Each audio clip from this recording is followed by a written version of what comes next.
Dominus vobiscum. Sequência Sancti Evangelii secundum Lucas. Naquele tempo foi enviado por Deus o anjo Gabriel a uma cidade da Galiléia chamada Nazaré, a uma virgem desposada com um varão que se chamava José, da casa de Davi. E o nome da virgem era Maria. Entrando o anjo onde ela estava, disse-lhe: Deus te salve, cheia de graça. O Senhor é contigo, bendita és tu entre as mulheres. Hoje celebramos a grande festa da Imaculada Conceição. E para entrarmos um pouco nesse grande mistério do amor de Deus, precisamos ir ao início do mundo, ao livro do Gênesis, e ouvirmos de Deus o chamado a Adão, nosso pai. Adão, onde estás, Adão? E Adão responde: estou aqui, Senhor.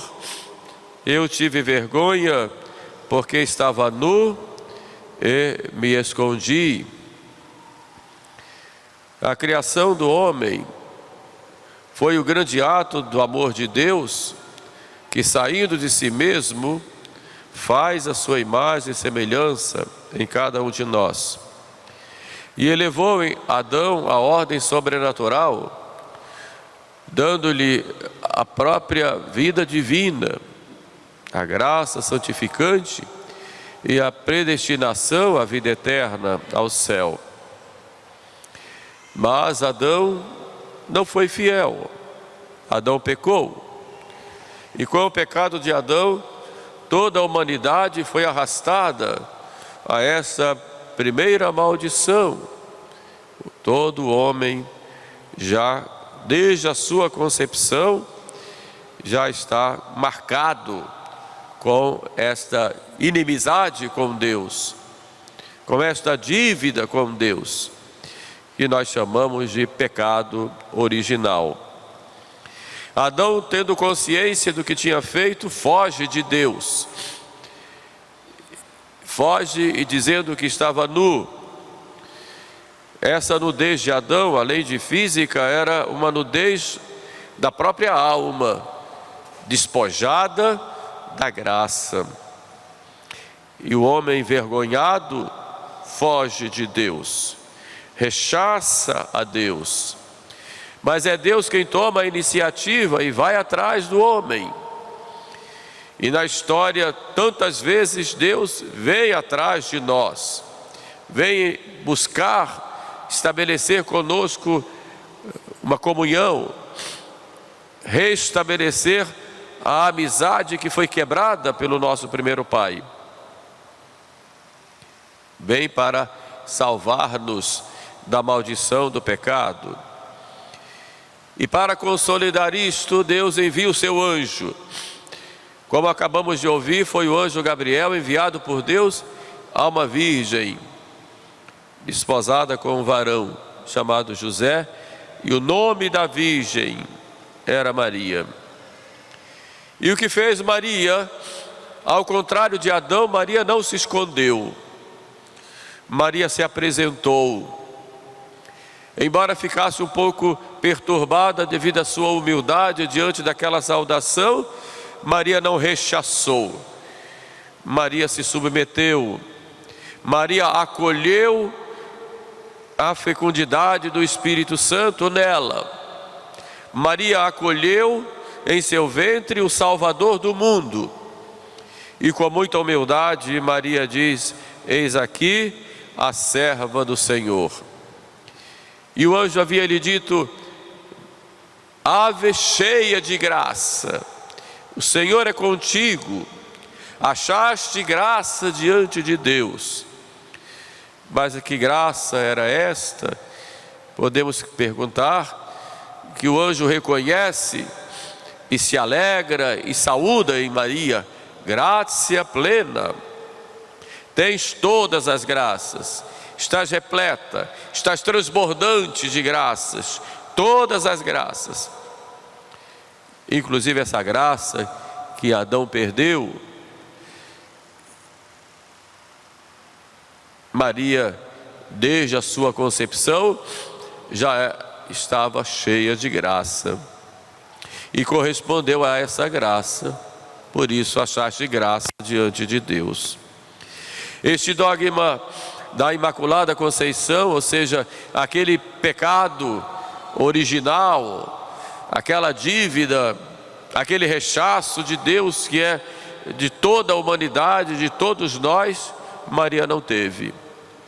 E desde o primeiro momento da sua concepção, no ventre de sua mãe Ana, Maria já estava na amizade, na intimidade, na comunhão com Deus.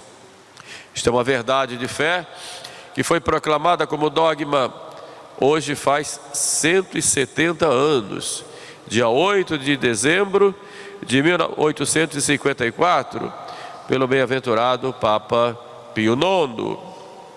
Mas o que significa este dogma da Imaculada Conceição com relação a Maria, com relação à Igreja e nós, e com relação ao mundo? Primeiro, com relação a Maria, é um privilégio grandioso para Maria. Maria foi concebida sem pecado original em vista dos merecimentos de seu filho. Com Maria houve uma redenção especial, antecipada. Há duas redenções. Uma, a redenção que nós chamamos de liberativa, a que levanta os caídos e dá vida aos mortos pelo pecado. Deste modo, todos nós fomos redimidos. Cristo nos libertou dos pecados.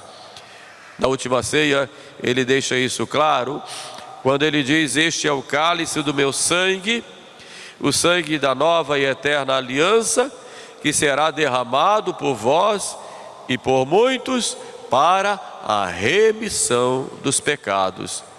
Por isso nós fomos salvos pelo sangue de Jesus, fomos lavados pelo sangue do Cordeiro. A redenção que Cristo nos deu, nos é aplicada pela Igreja, em toda a história, a Igreja que é sacramento de salvação. Enquanto nós esperamos a volta de Jesus, a Igreja vai aplicando os seus merecimentos nesta redenção liberativa, que redime, que salva, que liberta a cada um de nós do pecado. Nós fomos libertados, e o batismo foi quando veio aplicado a nós aplicado esse mérito de Cristo, foi aplicada em nós a redenção, fomos lavados por seu sangue.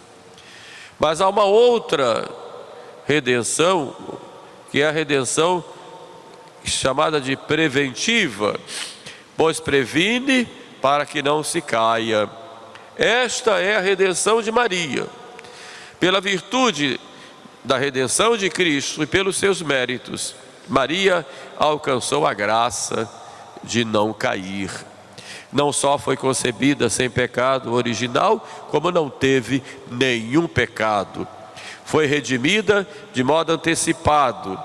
A sua redenção foi aplicada antecipadamente em virtude dos merecimentos de seu Filho Jesus.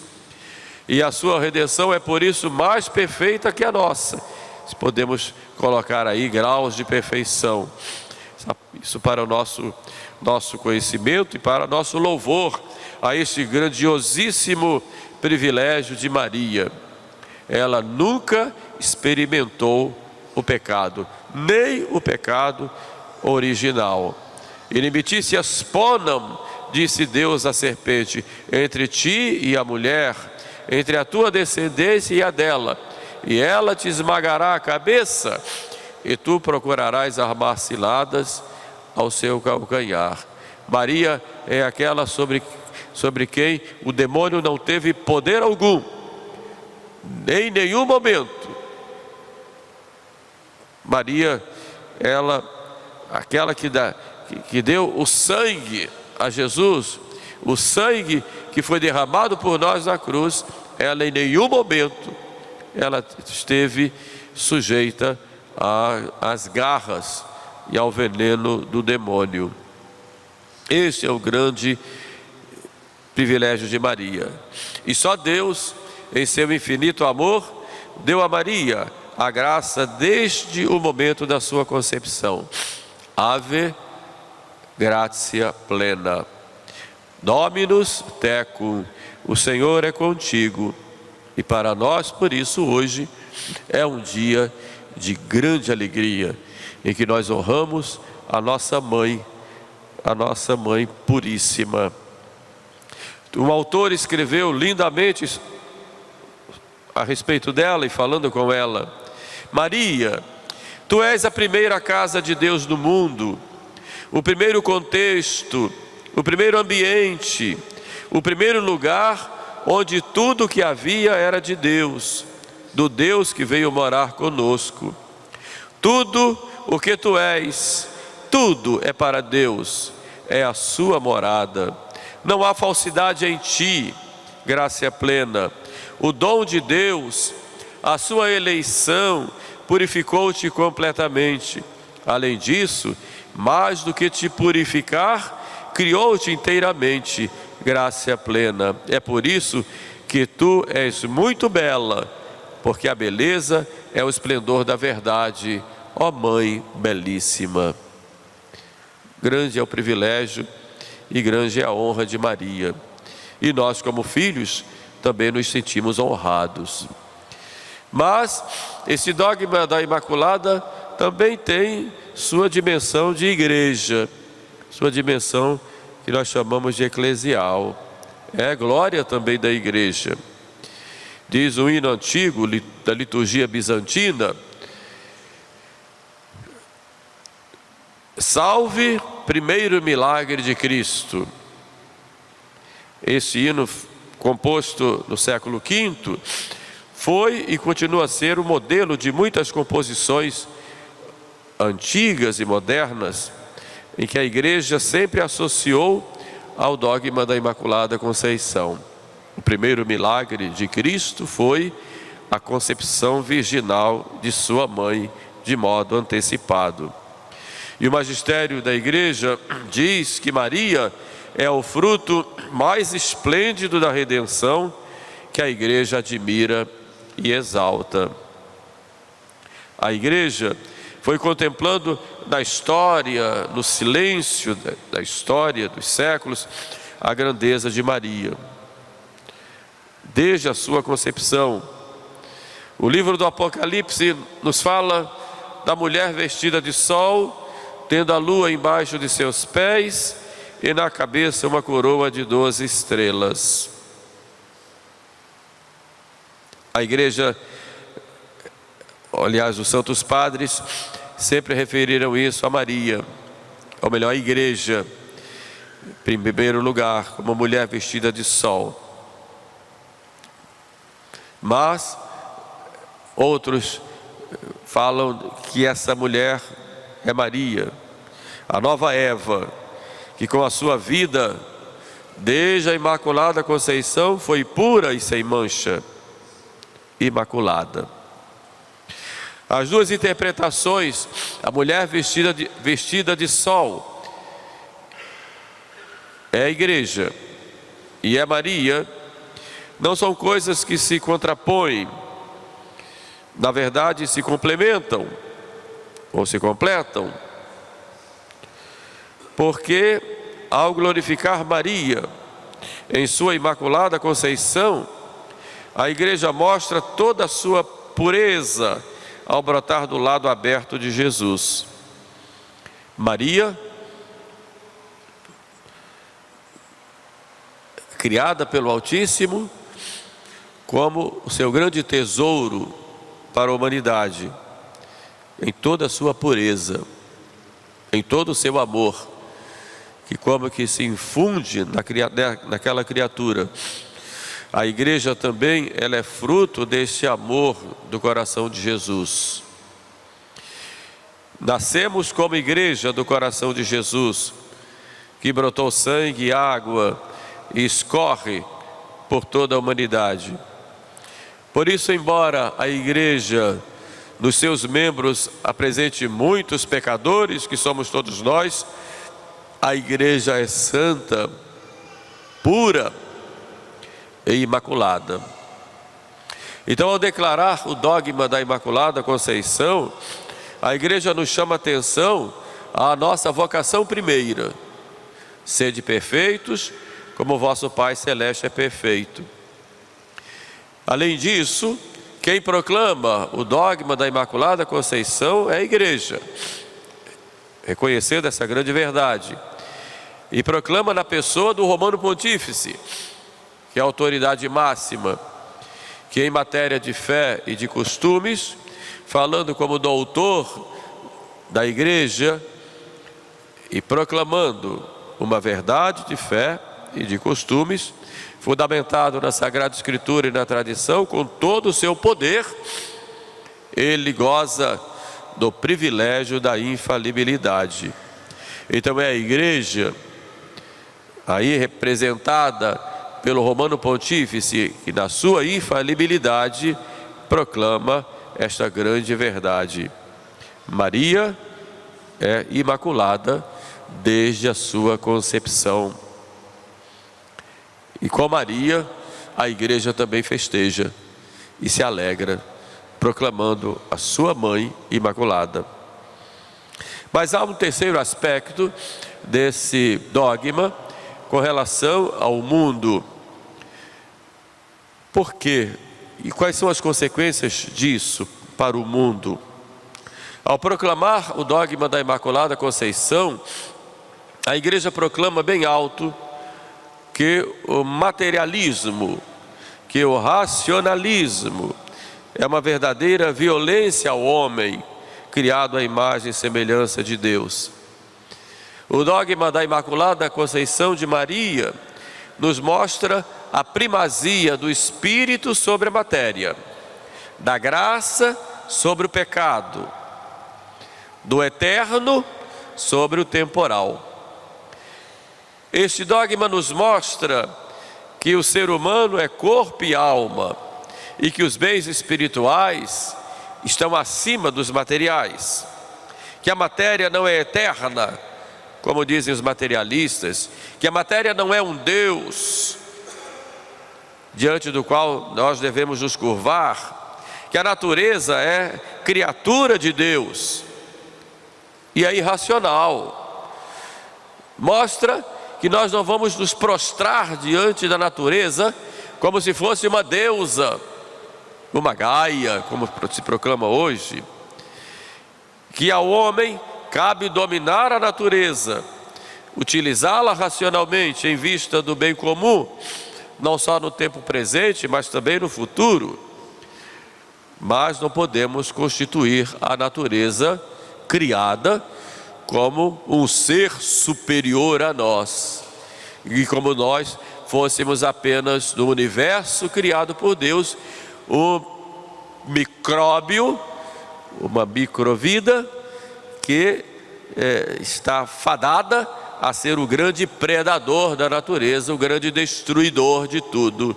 Não, o homem é o rei da criação, o homem é imagem e semelhança de Deus, que está acima de todas as criaturas, abaixo dos anjos no sentido da proximidade com Deus, mas está como rei, porque não é anjo, nem é animal, no sentido material. O homem é imagem e semelhança de Deus, assim como Deus o criou. A matéria é instrumento, meio para nós alcançarmos o fim último, e não pode ser considerada uma deusa à qual nós devemos nos submeter. Este é o grande engano em que os homens buscam fazer um paraíso aqui na terra, um paraíso sem Deus, um paraíso em que o homem se basta a si mesmo, em que o homem tenha total autonomia para fazer o que quer. Não, a Imaculada Conceição nos chama ao contrário, nos chama a realidade do pecado, de que nós somos pecadores frágeis e temos necessidade de uma verdadeira conversão e conversão contínua para buscarmos viver nesta união com Deus. Maria Imaculada, sem mancha, também nos chama a atenção a importância da virtude da pureza. Não apenas a pureza no sentido de não pecarmos contra a castidade, mas buscarmos a pureza de coração, retidão de nosso interior, em vista de agradarmos sempre a Deus. Em nossa sociedade permissiva, quem busca viver a pureza é sempre ridicularizado, tratado como doente. Quando falamos em pureza dos costumes, parece que nós estamos falando de um passado utópico e que nunca existiu. Por outro lado, a Imaculada Conceição é a resposta da Igreja a um homem moderno independente, que coloca a razão acima de tudo. É o racionalista que coloca como centro do universo seus critérios racionais, que se tornam única medida para todas as matérias. Este mundo liberal, diz o Papa Pio IX nos seus sílabos de 1864, esse mundo liberal, essa razão humana, sem levar em consideração, se tornou como o único árbitro da verdade e da falsidade, o único árbitro do bem e do mal. Há uma lei em si mesma, como se a razão fosse a suprema lei de cada homem, e que fosse suficiente para dar ao homem todo o bem que ele busca. Nós não somos árbitros absolutos do nosso próprio destino. Nós não somos os únicos artífices do nosso próprio progresso. Nós somos redimidos pelo sangue de Jesus. O homem, nessa cultura dominante que nós vemos hoje, tenta dar um grito de independência total de Deus. Busca ter uma vida sem Deus, e que Deus não faça parte dela. Na verdade, a Imaculada Conceição nos coloca no sentido contrário.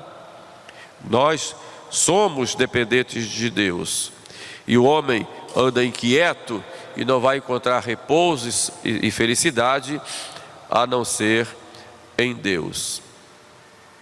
Portanto, meus irmãos, busquemos agradecer a Deus este grande dom de ter nos dado uma mãe puríssima. Ouçamos a Igreja que a proclama como Imaculada desde a sua concepção. Apreciemos este grande privilégio de Maria e busquemos voltar à nossa vocação primeira, que é nos unirmos a Deus, lutarmos contra o pecado, de termos um compromisso sério com Deus, de buscarmos a santidade sob a inspiração e a intercessão de Maria, para que em nossas atitudes vivamos a sua glória, já de modo antecipado, juntamente com a glória de Deus, e assim também com a glória da Igreja. Louvado seja o nosso Senhor Jesus Cristo.